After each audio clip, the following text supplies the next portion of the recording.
Breaking news, Giants fans, early on a Monday morning. Shea and the New York Giants have added to the defensive tackle room by signing veteran Brandin Bryant in NFL free agency. And if you're like me, you love the Giants, which means you try to know every move that they're going to make and every player that they're going to make. But honestly, I don't know much about Brandin Bryant, or I didn't 25 minutes ago. But since that news came out, I've been Googling, I've been watching highlight tapes, and in today's video, we're going to tell you everything you need to know about the new New York Football Giant, Brandin Bryant. But this is why you guys subscribe to the channel, because it doesn't matter if it's Monday morning, Friday night, Sunday at 11 a.m. during church. When the Giants make a move, we are going to make a video. So if you want free daily videos about your New York Football Giants, go down right now and hit that big red sub button.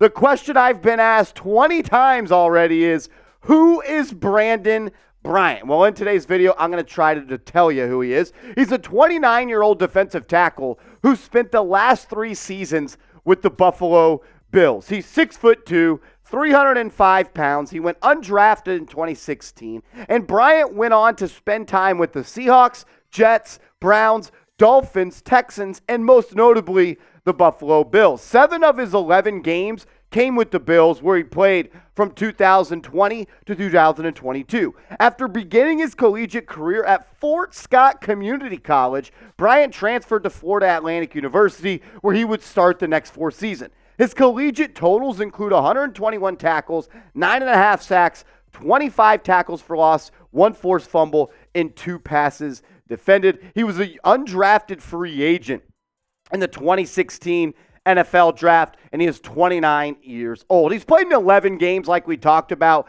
7 with the Bills, 4 with the Cleveland Browns. He hasn't had that much playing time under his belt, and that's why his stat sheet right here looks a little bit dry. Just 7 tackles in his NFL career, 1 QB hit, no tackles for loss, and 0 forced fumbles. This is going to be a guy that's going to try to fight to make this roster, but it's intriguing why the Giants made this move. Could it mean another defensive tackle could be heading to the PUP list as we are days away from training camp? We're going to break that down around the corner, but I want to get you guys involved in the show early today. Give me your one-word reaction to the signing of Brandin Bryant, the veteran defensive tackle in NFL free agency.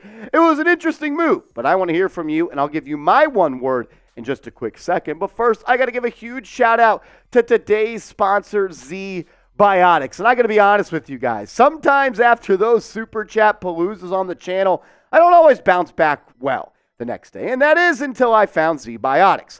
Biotics Pre-Alcohol Probiotic is the world's first genetically engineered probiotic.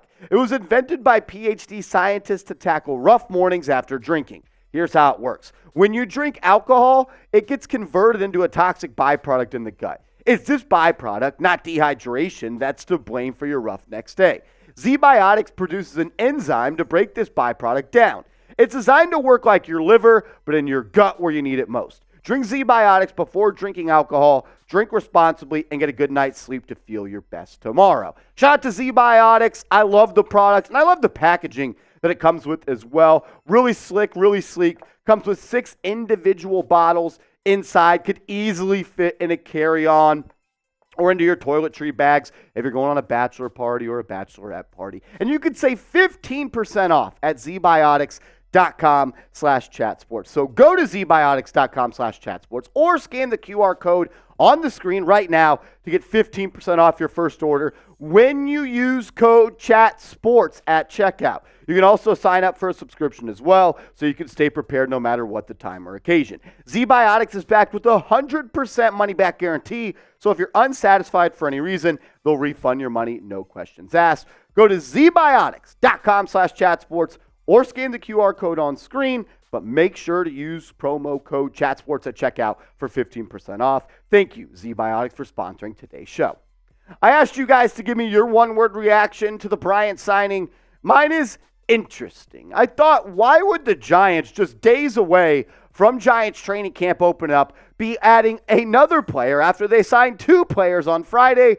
But most importantly, why are they adding another defensive tackle? Because when you look at the current defensive line depth chart, the Giants are loaded at interior defensive linemen. You got Leonard Williams, Dexter Lawrence, the two top guys for Big Blue. You signed A'Shawn Robinson in NFL free agency, which was a huge move for this defense that lacked run-stuffing ability. Raheem Nunez-Roches was another important and notable signing. I think that was the first signing the Giants made in NFL free agency. You also got DJ Davidson, who was selected in last year's draft. You got Vernon Butler. You got Jordan Riley, who was selected in this year's draft. And you also now have Brandin Bryant, but you also have Jihad Ward, who can play on the inside and the outside. So you are really deep at this spot. And honestly, there is no way Bryant is going to make this roster unless some injuries pop up. And I thought Dan Duggan made a really good point this morning after the news broke that the Giants have signed the veteran defensive tackle. He said, second DT the Giants have added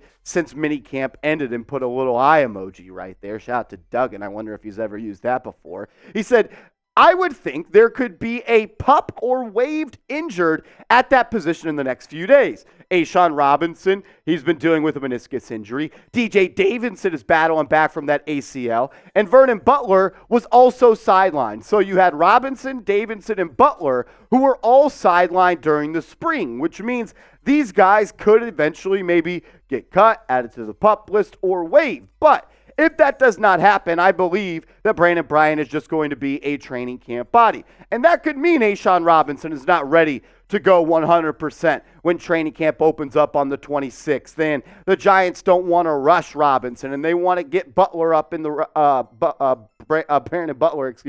Vernon Butler, and the rest of these young guys reps, while Robinson, a veteran, is still coming back. Because when he's healthy, he's one of the best run-stuffing defensive tackles in the National Football League. Thing is, health has been a question mark for him. He's only played a full season one time in the last 4 seasons. 10 games played last year, played the full year before that, but then 8 games only in 2020, and just 13 games in 2019. And the reason the Giants brought in A'Shawn Robinson and Raheem Nunez-Roches is because they were a terrible run-stopping team last year. That was the Achilles heel for the New York Giants. We saw that in the playoff game against the Philadelphia Eagles. We saw that against the Washington Commanders a couple of times. It seemed like every 1st and 10, it was a run off the tackle that would get them 6 or 7 yards. And that's why the Giants were the 6th worst rush defense in the National Football League last year, giving up over 2,450 yards. They had to get better in that area, and bringing guys in like Robinson and bringing back Jihad Ward and Raheem Nunez-Roches and giving Dexter Lawrence that huge amount of guaranteed money. But the guy that's got to step up this year for Big Blue in this defense and Wink Martindale is Leonard Williams. When Leonard Williams is healthy, when he is locked in, he is one of the best defensive tackles this league has to offer. When you look at what he did last year, though, he wasn't that same guy. He wasn't someone that was an impact player. Only 45 tackles for Williams, was dealing with a neck and a back injury, so I'm not going to hold that too much against him, because we saw in 2021 he was great, in 2020 he was great, but if this Giants defense wants to go from good to great and be one of the best in the NFC, Leonard Williams is a guy that's going to have to take advantage of these single team blocking assignments that he's going to take every single week, because Dexter Lawrence is the guy that's going to be getting double teamed after double team. They're going to slide their protection to Dexter Lawrence's side because the man is one of the best interior, maybe the best nose tackle in the NFL. He's a top 5 DT in my opinion. 68 tackles, 7 tackles for loss, 8 sacks last year, 28 QB hits, and 63 pressures for a nose tackle is unheard of. When you have Dexter Lawrence, Leonard Williams, and as well as Kayvon Thibodeaux, you need all of these guys to do their part. And I'm looking for Thibodeaux to be better in the run game than he was his rookie season. I'm expecting him to be better in every area of his game, but specifically in the run game, getting off blocks, making plays near or at or behind the line of scrimmage, and just being a full force, being a guy that can just be a disruptor and a havoc wreaker. I'm expecting big things from Thibodeaux in year 2, but he could really help out from Leonard Williams and Dexter Lawrence doing it again. I'll ask you this question, though, as we close out today's video. I want you to be honest with me, get out the red pen, and grade the Giants' defensive line. I believe it's one of the stronger units they have, but it will be based off of availability and durability because a couple of these players are injury prone. So grade the D-line, A, B, C, D, or F. I'll be in the comments section looking what you guys think. As always, I just want to say thank you guys, and I appreciate you for tuning in to New York Giants Now by Chat Sports. Remember, you can also follow me on Twitter, down to talk some Giants football over there. So send me a DM at @MarshallGreen_.